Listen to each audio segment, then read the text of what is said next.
நான் ஒருபோதும் தமிழ்நாட்டை தலைக்குனிய விடமாட்டேன். இவை வெறும் வார்த்தைகள் அல்ல, ஒவ்வொரு தமிழரின் உறுதிமொழி.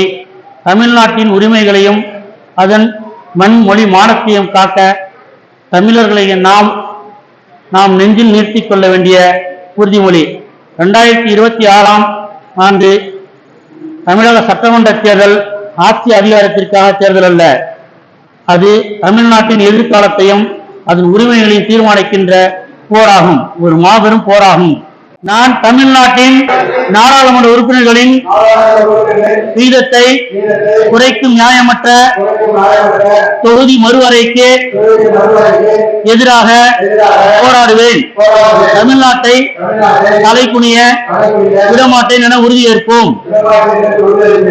நான் வாக்காளர் பட்டியலில் மோசடி மூலம் தமிழ்நாட்டு மக்களின் வாக்குரிமையை பறிக்கும் SIR எதிராக நிற்பேன். தமிழ்நாட்டை தலைக்குனிய விடமாட்டேன், உறுதியேற்கிறேன். நான் நீட் மற்றும் இளைஞர்களை முடக்கும் எந்த ஒரு திட்டத்தையும் எதிர்த்து நிற்பேன். நாம் மாணவர்களுக்கு உரிய நீதிக்காக போராடுவேன்.